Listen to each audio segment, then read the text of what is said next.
¿Qué tal? Buenos días a todos ustedes. Estamos ya dentro del tema específico de las enfermedades autoinmunitarias. Ujú. Vamos a entrar ya en el tema rápidamente. Tenemos una revisión de las enfermedades entonces eh, autoinmunes, donde, como su nombre lo indica, es como si el cuerpo se estuviera autoagrediendo. Por eso autoinmunes sistémicas, porque corresponde a todas las partes del cuerpo. Entonces ya ustedes tienen este material. Vámonos a la primera página. Y vamos a ver este punto de vista. Otra vez reiteramos que la diabetes tiene una diversidad de causas, no no es la única. Sí, sabemos que una alteración fundamental pues, son las partes emocionales, en donde se altera el hígado. Hígado y vesícula biliar, se altera la función hepática, en su función metabólica, y eso que es el trabajo que tiene que realizar el hígado en relación a una serie de sustancias que recibe. Entre ellos están pues, los carbohidratos y las grasas.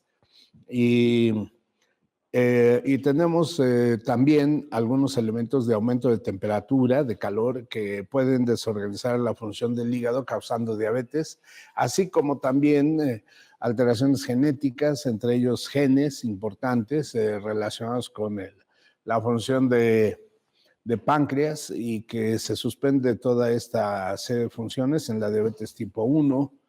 En fin, entonces por eso una de todas esta serie de causantes para la diabetes es, sí, como ven en el material en escrito, dice: la diabetes es una enfermedad autoinmunitaria causada por el ataque autoinmunitario al páncreas, ¿sí? Al páncreas. Quiere decir que hay un ataque, quiere decir que por eso se llaman enfermedades autoinmunes. El cuerpo, sí, por alguna serie de circunstancias, que las células son enemigas, son contrarias y son atacadas. Estas células, por eso, en general podríamos decir que eh, todo esto en realidad está en investigación, porque no es definitivo que el cuerpo pudiera de un momento a otro considerarse enemigo. Pero sí una serie de sustancias que pudieran tener estas células, y que el cuerpo las tomara como contrarias y empezar a atacar entonces estas células pancreáticas. Por eso el ataque en general está dirigido contra estas células que producen la insulina. Ahorita vamos a ver que tenemos una serie de descripciones en relación a las diferentes clasificaciones de las células de los islotes.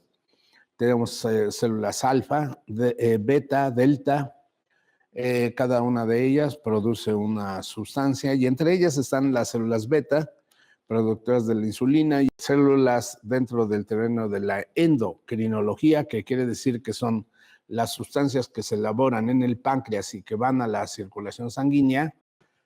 Están en el campo de estas células aisladas, por eso se llama islotes, porque ahorita vamos a analizar que el páncreas está dividido en otro tipo de células que se llaman acinosas. Y las acinosas, que quiere decir que son células que van a elaborar sustancias, pero que se van hacia el acino o hueco o un conducto, ¿sí?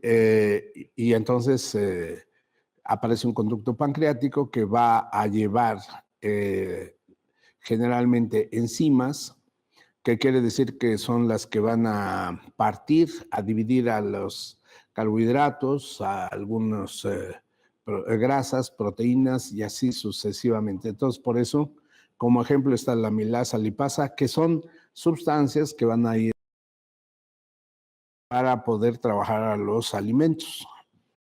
Por eso la función del páncreas es doble. Es una glándula exocrina que elabora sustancias que van hacia afuera, hacia tu digestivo, y tiene una función endocrina, que quiere decir que son como la insulina, el glucagón, las somatostatinas, son sustancias que van a la circulación sanguínea, es decir, adentro.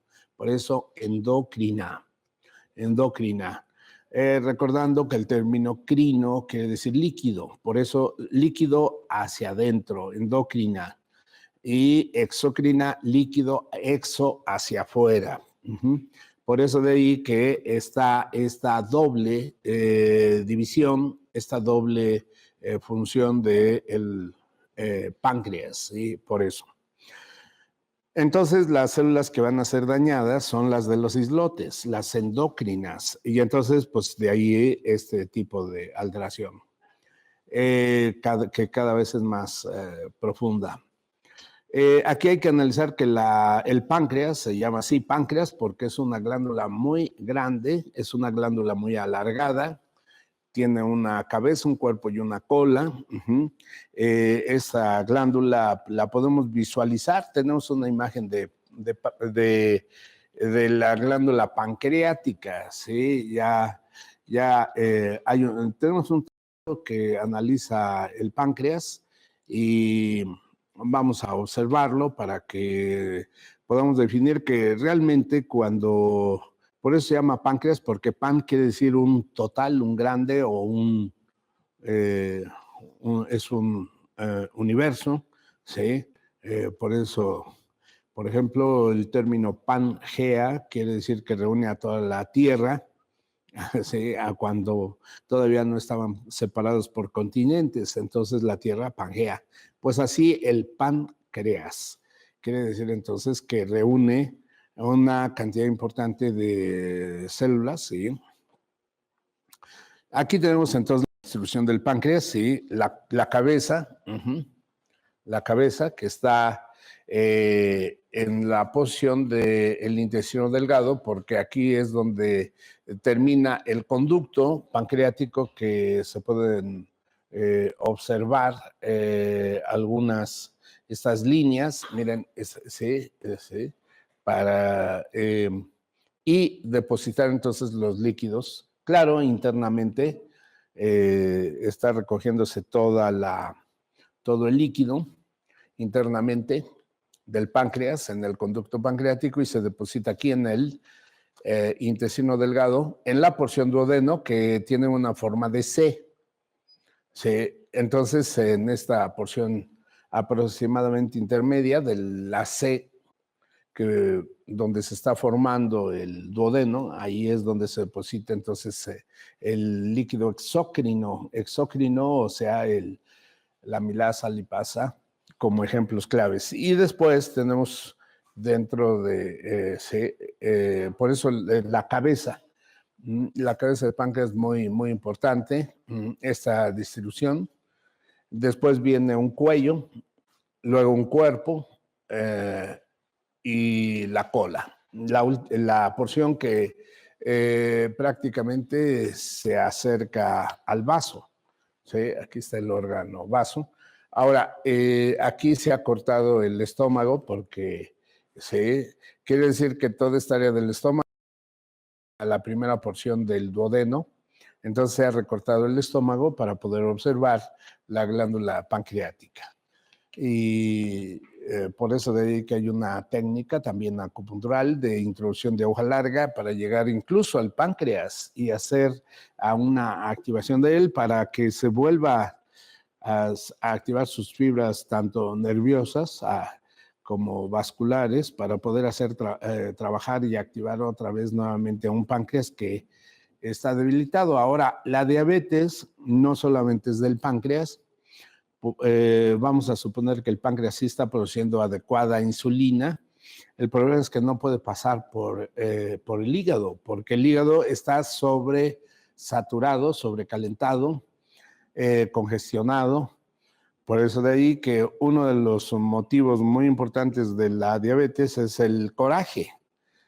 Alguien que hizo un coraje muy intenso, entonces pasando unos días es cuando ya empieza a tener mucha sed, mucha hambre, adelgazamiento extremo, y eso es un indicativo de que está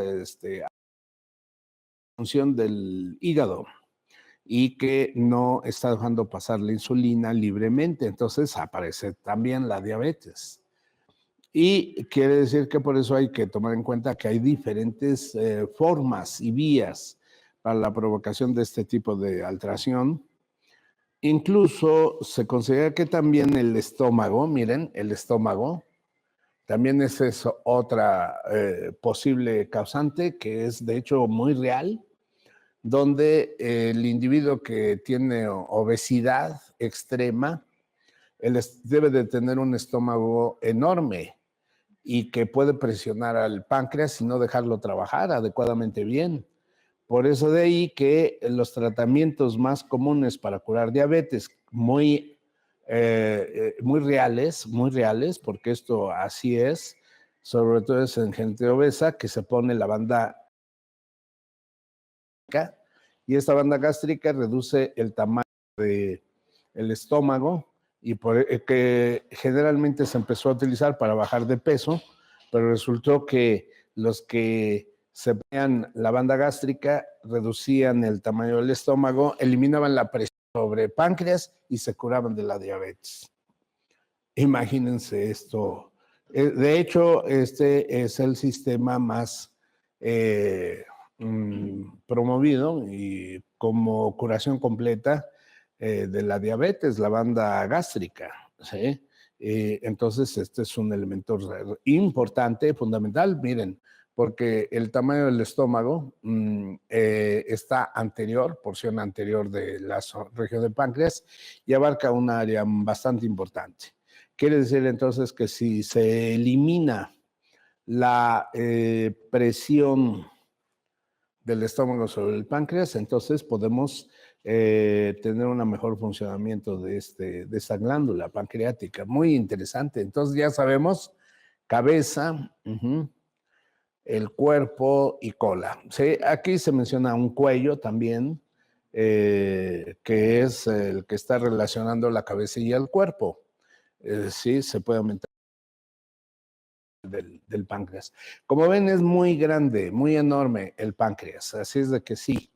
Y de hecho es una estructura fundamental porque tiene que tener una serie de células en grandes cantidades, porque en este caso, tanto para ayudar a que en el sistema endocrino esta insulina lleve la glucosa y a darle de comer a todas las células de nuestro cuerpo.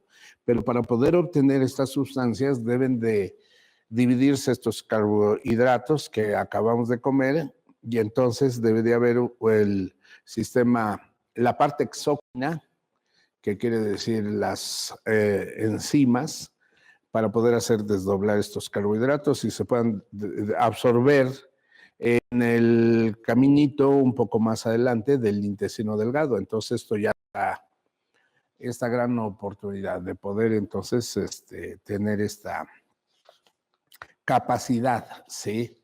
De tener este campo maravilloso de absorción en grandes cantidades, de la absorción de nutrientes. Ahora, regresamos a nuestro material donde dice aquí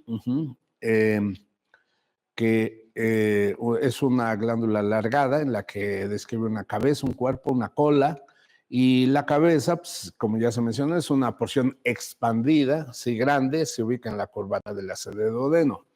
Ahora, este páncreas definitivamente está totalmente ligado al duodeno mediante un tejido conjuntivo. ¿Sí? El cuerpo del páncreas también tiene se ubica en la región centro del páncreas y después atraviesa la línea medial del cuerpo humano, y la cola se extiende hacia el hilio del vaso.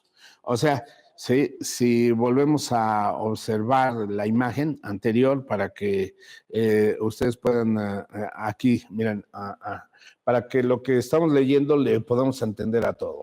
Entonces, observen. El páncreas está totalmente pegado al intestino delgado, pues porque el páncreas en la porción exócrina, es decir, donde se forman los conductos que van a llevar los líquidos hacia el intestino delgado para trabajar un origen intestinal. Es decir, el páncreas nace de los intestinos, intestino delgado, y donde está adherido el páncreas hacia el duodeno, pues es porque allí nace, ¿sí? Y por eso de ahí esta comunicación y este origen. Después tenemos el páncreas, el cuerpo, la porción intermedia, como se menciona, y después se menciona que la cola tiene se acerca al hilio del vaso. Hilio del vaso quiere decir donde entran y salen sanguíneos. ¿Sí? Quiere decir que es el botón de un órgano, el hilio. ¿Sí? Entonces aquí va a entrar la arteria esplénica y también va a salir la vena esplénica en el hilio. ¿Sí? El hilio entonces es como una puerta de entrada y de salida, ¿sí? De estos vasos sanguíneos, ¿sí? En esta zona de páncreas, y por eso de ahí está esta relación, esta comunicación. Ahora, todo esto es muy importante porque cualquier obstrucción que hubiera incluso en el conducto pancreático que va para los intestinos, si se llegaran a bloquear, también se puede producir una diabetes, porque, claro, primero no se podría salir el líquido del páncreas hacia los intestinos, entonces como no sale ese líquido, entonces empieza a producirse un acúmulo de este líquido en el propio páncreas y se produce una pancreatitis. Y esta pancreatitis quiere decir entonces que se está comprimiendo internamente los islotes de Langerhans, y esos islotes, que son los que producen la insulina, ya no están trabajando bien. Por lo tanto, una pancreatitis puede ser causa de una diabetes transitoria. Si se logra eliminar la obstrucción del conducto pancreático y ya puede desalojar todo su líquido, esto puede ocurrir por un cálculo en vesícula biliar que se ha atorado. Ahorita vamos a ver que hay un conducto que se junta, colédoco, que es vesícula biliar, junto con el conducto pancreático. Se juntan los dos. Y por un cálculo puede obstruirse la salida del líquido pancreático y se genera una pancreatitis, y esto genera que aparezca una diabetes porque no puede trabajar adecuadamente bien el páncreas por el proceso de acúmulo de líquido que no ha podido salir. Hay una compresión de los islotes de Langerhans y entonces esto produce este proceso de diabetes transitoria, porque cuando ya se desaloja este líquido, ya se quitó la compresión, ¿sí?, sobre las células de los islotes, porque es producto de una pancreatitis, pero ya se eliminó la pancreatitis, ya salió la piedra, el cálculo, el individuo se cura de la diabetes. De hecho, esa es una curación incluso completa, porque es una diabetes transitoria provocada por la compresión de páncreas. Es un punto de vista muy interesante porque de hecho nosotros hemos, bueno, el análisis que se hace de todos los que padecen pancreatitis pueden cursar con este proceso de diabetes transitoria, que quiere decir una elevación de azúcar en sangre, pero resuelta la pancreatitis, se resuelve la diabetes. Es un punto de vista muy importante. Quiere decir entonces que si alguien es diabético porque tiene cálculos y está provocándose esta diabetes porque se están generando pancreatitis constantes, en el momento en que se hace la limpieza de toda la vía biliar, ya no hay obstrucciones, ya está trabajando perfectamente bien esta vesícula biliar, pues entonces se cura el individuo de la diabetes. Por eso también es muy importante, primero, analizar en un diabético cómo está la vesícula biliar para que podamos limpiarla, ¿sí? Y esa limpieza es provechosa para que podamos eliminar enfermedades que no nos habíamos imaginado, como es en este caso, ¿sí? Quiere decir que esta diabetes es provocada por cálculos y obstrucción del conducto pancreático, es un proceso de diabetes mecánica. No tiene nada que ver con sustancias, no tiene nada que ver con corajes, no tiene nada que ver con infecciones, etcétera. No, son obstrucciones mecánicas por cálculos. Se elimina el cálculo, se elimina la pancreatitis y ya se curó el paciente. Por eso, ya, miren, tenemos que ver todas las posibilidades y la medicina tradicional china nos ayuda mucho en analizar toda esta serie de puntos de vista, porque imagínense todos los que pueden ser curados, ¿sí? Ya sin necesidad de tanta situación, solamente limpiando la vesícula biliar.